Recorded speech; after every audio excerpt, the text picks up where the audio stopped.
Well, there were some good performances of the week, and there were some bad. But one made my top five.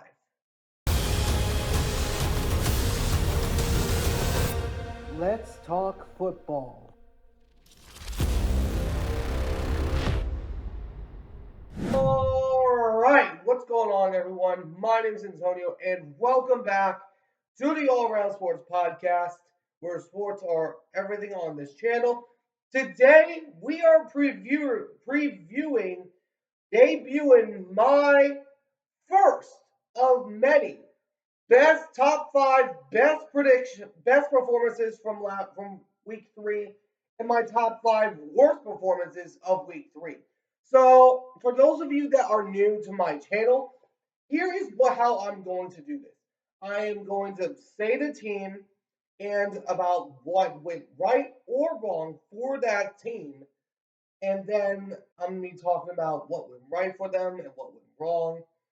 But you pretty much get the gist of it.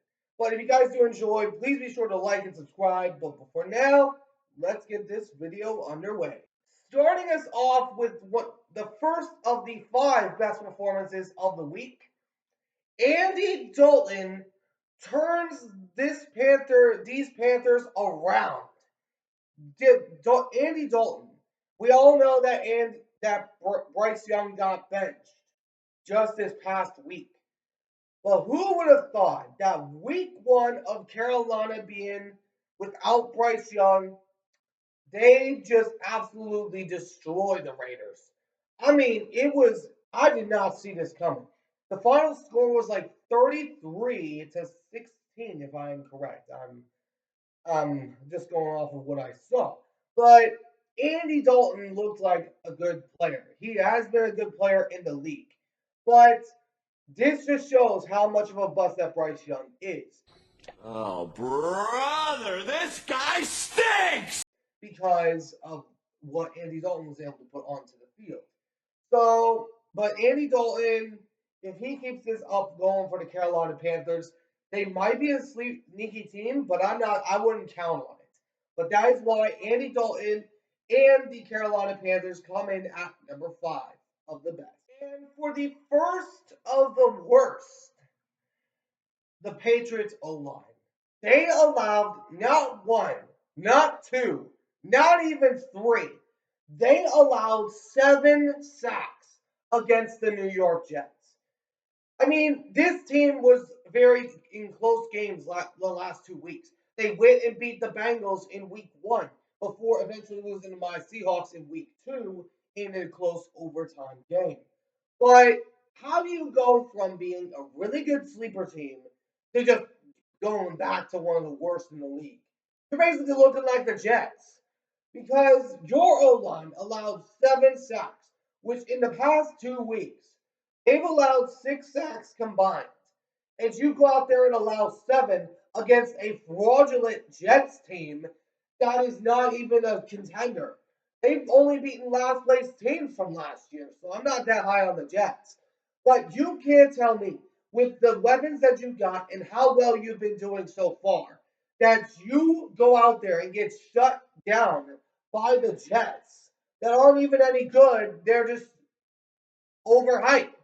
But that is why I have the Patriots and Jacoby Brissett getting sacked 7 times at number 5 of the worst performances. Next up at number 4 is one of the games that most recently happened.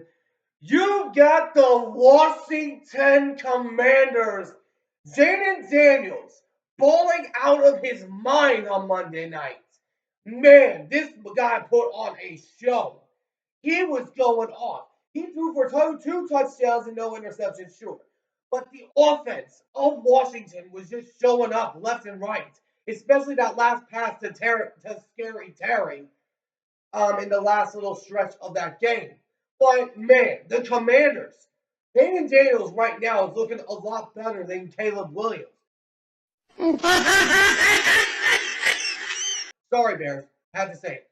But this Jaden Daniels, he has been going off left and right. His first 2 passing touchdowns were the last time he's run it in, but he's got weapons around him. You got Austin Eckler that did get hurt. Hopefully that brother's okay. You also got Luke McCaffrey, the younger brother of CMC, Christian McCaffrey. This is a big time team. And I'm not sleeping on this team for a dang second because they proved to us all on Monday night that they are a scary team. And never sleep on this team because they can upset you at this mere snap of a finger. But anyways, that's why Jane Daniels and the Commanders are at number 4 on this list. So number 4 of the worst. How about the Chargers' costly penalties? Now, as we all know, the Steelers did beat the Chargers. Pretty much the Chargers chargered themselves. But anyways, there's a point of where I'm going with this. The Chargers drew not one, not two, but 4 penalties that went for first downs. And they were just destroying teams like the Raiders and the Panthers the last 2 weeks. But I said this. This was going to be the Chargers' really big test. And their penalties, it was just bad. They were drawing penalties left and right. 4 costly penalties led to automatic first downs. And I don't think the Steelers are really that good because their offense is truly mediocre, but their defense is good. No disrespect to the Steelers. But when you are a Chargers defender, you have to not draw those penalties. Those penalties could have been the difference in the game. Now, I know it was 20-10, but it is just a bad situation in the Chargers organization right now. But that is why I have the Chargers' 4 costly penalties as number 4 on this list. So number 3 of the best is the Eagles. Saquon Barkley leads them to victory. So Barkley, he had a drop last week against the Falcons that probably cost them the game. And then he comes back into the season, but comes back in week 3 to beat the Saints and pretty much was the sole leading charge on defeating the Saints. Now, there was a lot of questions about the Saints, and I picked the Eagles because of the questions around the Saints. I mean, sure, they did beat the Panthers. Sure, they did beat the Cowboys. But I still had questions because they had not played a really good team yet. Because, I mean, the Cowboys, don't get me wrong, are a good team, but they ain't the Eagles. That's a simple fact. But this was a good test for them, but they ultimately did not live up to the expectations. But the Saints now enter into their bye week, but Saquon Barkley was the sole leading charge of that win in New Orleans. So that is why I have Barkley's win at number 3. So number 3 of the worst. Now, this was probably one of the most shocking ones of the week. The Browns got outplayed by the New York Giants?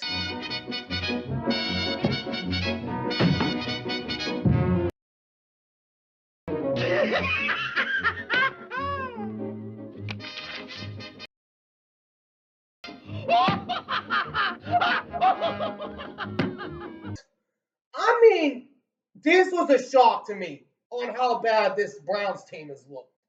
I mean, they did beat the Jaguars last week that also did lose on Monday night against the Bills, 47-10.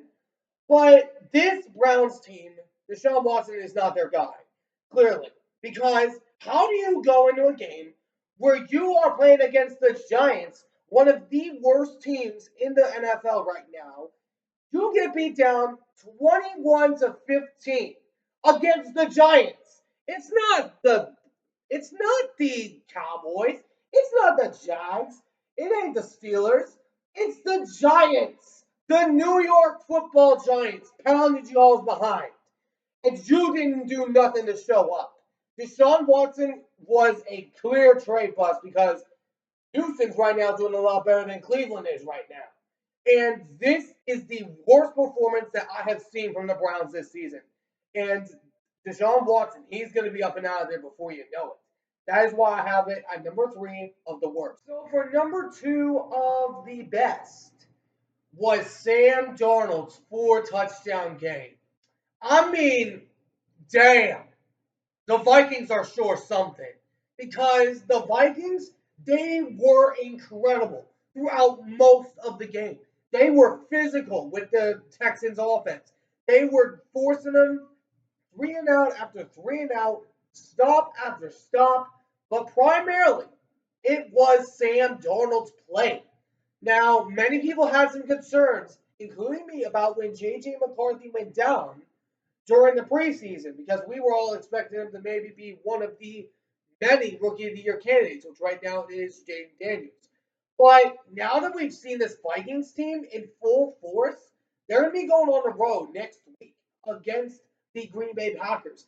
That is going to be a dogfight because that is a huge rivalry between the Vikings and the Packers. But we'll see what happens. But Sam Darnold, he ain't nothing to sneeze at. So next up, number 2 of the worst was also from last night, the Jags. Oh my gosh. I had high hopes for this team.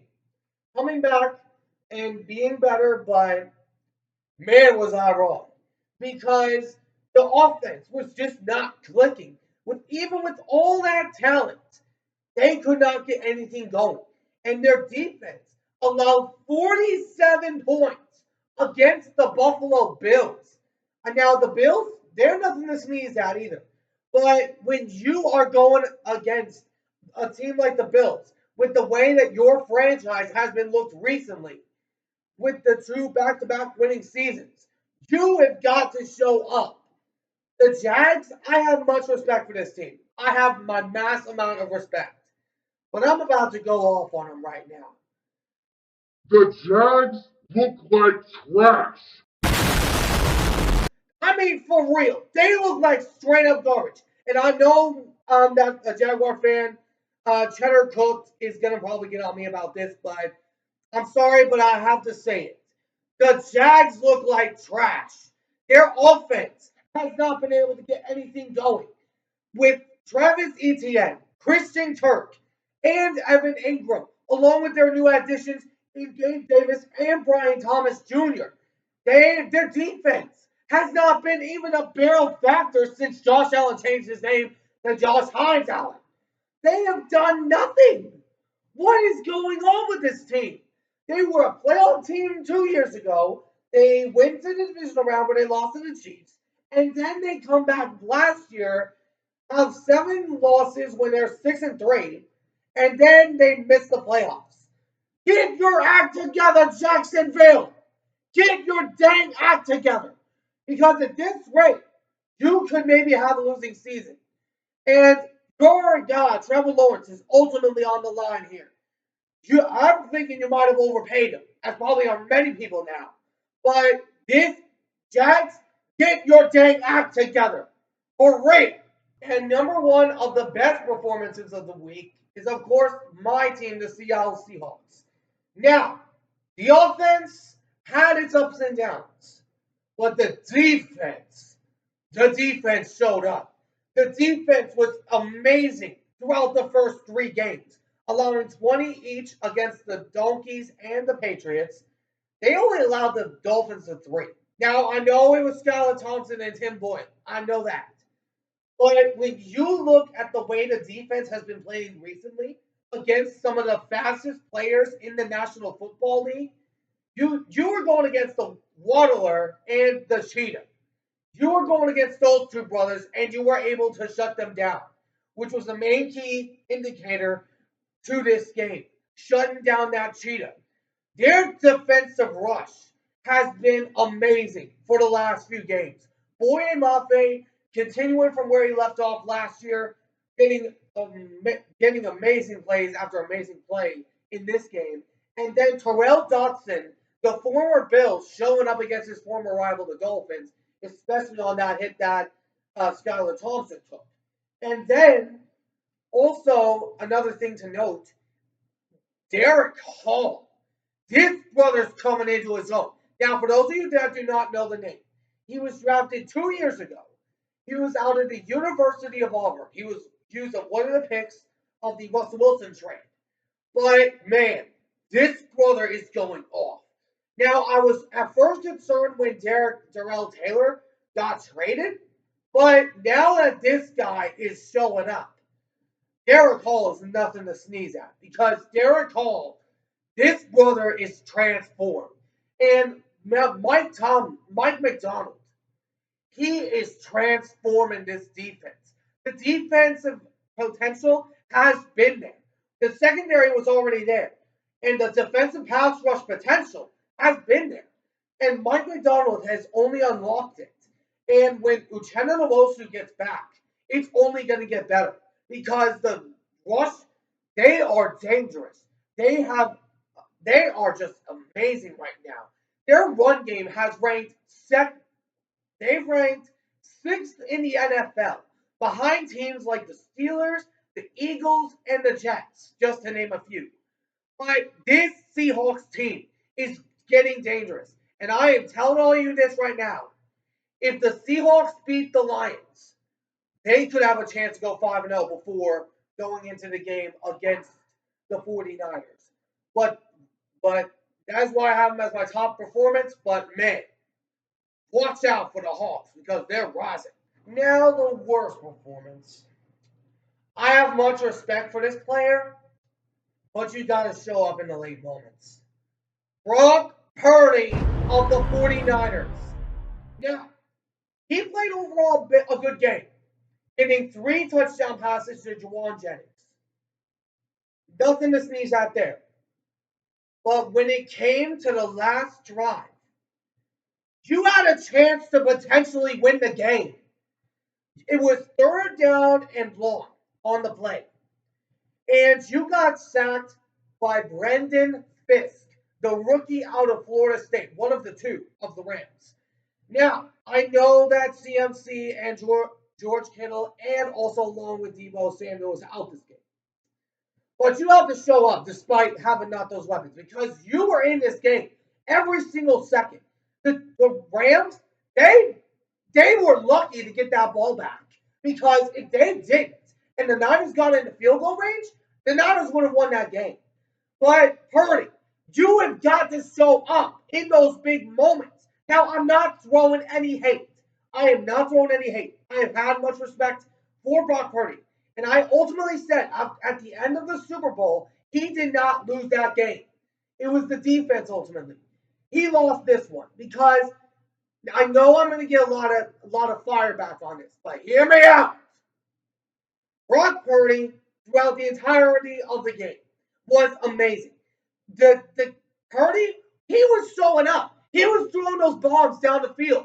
But in the end, the last drive of the game, a potential game winner, he got sacked. He was tackled from behind by Brendan Fisk. And then you give the ball back to the Rams, and they drive down the field and kick a game-winning field goal. I'm sorry, but you got to show up in that moment. You have to show up, and you have to look like Joe Montana if you are going to play for the 49ers without CMC, without Deebo Samuel, without George Kittle. You've got to show up like Joe Montana has in those big moments. Remember, we saw Joe Montana throw an end zone pass to, I believe his last name was Casper. I don't know entirely on how that game went. I know it was caught by one player, 87, I believe, if I'm correct, in the championship game against Dallas. You've got to be like Joe Montana in that moment. And in the end, you ended up getting sacked, and you cost your team the game. Now, it's not entirely on Purdy. I will give him that. But you need to show up. When you have the ball on 3rd down and long, you have to get the 1st down, regardless of your weapons. And I'm not throwing any hate. I have much respect for Brock Purdy as a Seahawks fan. I have my utmost respect. But he needs to show up when he's in that moment without those guys. But anyways, that is my worst prediction, my worst performance of the week. Sorry, Niners, but you're on here. But let me know in the comments what you guys think down in the comment section below. What worst performance and best performance did you agree with? And which one would you put on here if you were me? Which one would you prefer I put on here next time? But we'll be doing this every single week. I will be on the move next week, but I should be back in a few days. I'll just say a few days. But anyways, I hope you guys enjoyed. If you did, please make sure to smash that like button down below. Subscribe if you haven't already. And I'll catch you all in the next one. Ciao for now.